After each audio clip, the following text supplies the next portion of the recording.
All right, everyone, got something pretty interesting this week. This is an effect I saw on a website not too long ago where there was an interesting use of color and sharpness to create a really dramatic effect on a photo. And that's what we're going to do here on this image of this surfer. Looks like a regular, normal photograph. There's nothing all that exciting about it. But we're going to jazz it up a little bit.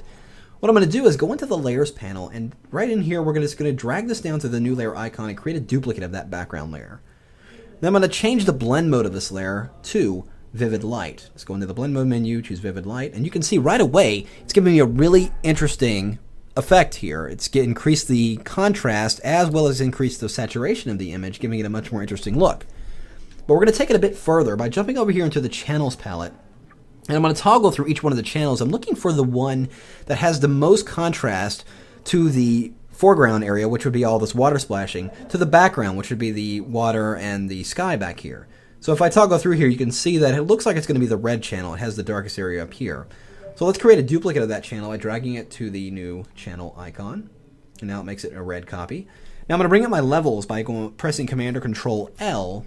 And inside the levels dialog, I'm going to choose the black eyedropper tool here. And we're just going to go right up in here where the sky and is right next to the water effect. I'm just going to click once in there, and it gives a much more darker, or it forces that area to black. And I'm just going to use the slider to force the rest of the area to black. And we'll use the white slider just to increase or intensify the white areas quite a bit. We'll push those areas in quite a bit, and then we'll click OK. Well, now, instead of loading this alpha channel as a selection, which would only generate a selection of all the white areas and partial selections of all the gray areas, I want to copy and paste this entire alpha channel into my layers. So I'm going to press Command or Control A, which will select the entire document, and then press Command or Control C to copy it to the clipboard. Let's go back to the composite channels, back to our layers, and we create a new blank layer, and just press Command or Control V to paste that alpha channel onto this layer. So now it's no longer an alpha channel, it's a regular black and white layer. And like we did before, I'm going to change the blend mode. And here you could experiment with different blend modes. We could see what Vivid Light might look like. It's a little too harsh. I think we might have to go with Overlay. There, I think that looks pretty good. But now what I want to do is mask part of this in to this image. I don't want it to look just like this. So I'm going to go ahead and put a layer mask on here that reveals all. And then we're going to go over here into the layers, or actually the toolbar, and grab the gradient tool. And making sure up here we're using the foreground to transparent. And let's make sure we are using black as our foreground color. Then I'm just going to come in from each of the sides of this image, holding down the Shift key, coming in from the outside in, and just draw a gradient around from each side coming in to mask that effect. Now, here's what I've done. If I Option or Alt click directly on the layer mask, we can see what the actual layer mask looks like. And this is it. So now the areas that are light, that are white and kind of go out are showing transparency, and the dark areas are masking the effect out altogether. I actually want the opposite of this to be happening. So I'm just going to invert the values of this layer mask by simply pressing Command or Control I. So now when I reactivate the layer mask, you can see if I toggle this on and off, it's affecting the sky now and not the surfer. So that looks pretty good.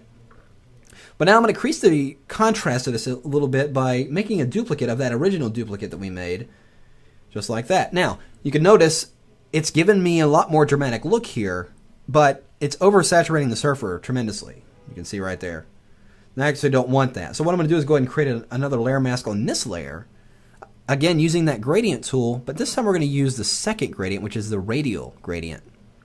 And again, using from black to foreground to transparent, I'm just going to draw a gradient out from the center of the surfer out. And I can just add others around here. And that will reduce the saturation that's concentrated on the surfer, but leaving all the saturated colors around the surfer in place. So now, over here down in this bottom left corner, I've got a little too much white. It's just blowing out all my highlights and everything really bad. So what I'm going to do is I'm going to highlight this original duplicate layer that we created, and using that same gradient tool, using a linear gradient this time, I'm just going to draw some more gradient in right from the bottom there. And you can see it really makes or brings out some of the darker detail of that water a little bit, kind of balancing out the composition here. So I think that looks pretty good. So now I'm going to do one last thing. Now, I want to sharpen this, and I obviously can't go in and sharpen each layer. I mean, I could. It may not give me the result I'm looking for. So, theoretically, I mean, and at this point, some people will probably flatten their image and then do these effects. I'm going to do that, but in a different way. I don't want to flatten this image because I may want to come back and alter some of these layers after I'm done. So what I'm going to do is, if you hold down the Option or Alt key and then go into the flyout menu here and choose Merge Visible. Now make sure you have your topmost layer highlighted when you do this. So I'm holding down the Option or Alt key, go into the flyout menu and choose Merge Visible. What it will do is flatten your image and then pop it up onto its own layer. So now you can see, if I turn all these layers off, our image is still intact. It's all on one layer now, but we still have our original layers if we need to go back and edit the image. Then all I'm going to do in this layer is go under Filter to Sharpen, and I'm going to choose Smart Sharpen. And let's zoom this out here so we can see the result here. And you really want to use a large amount here. I think 200 is pretty good. And the radius, I'm going to go ahead and leave it 2. If I toggle the preview on and off, you can see a dramatic difference. You can see what's going on up in here. Watch. Preview on, preview off. So it's giving that much more dramatic look. I can probably even take this up to about 250. Give it really, really dramatic. So there we go. So that is pretty much it. It's taken that really just simple photo and duplicating a few layers, applying a few effects, working with a few channels, and getting a really interesting effect in there. So if you see the before and after, if I just Option click the background layer here, that's what we started with. That's what we finished with. Really cool stuff. You guys take care. We'll see you next time.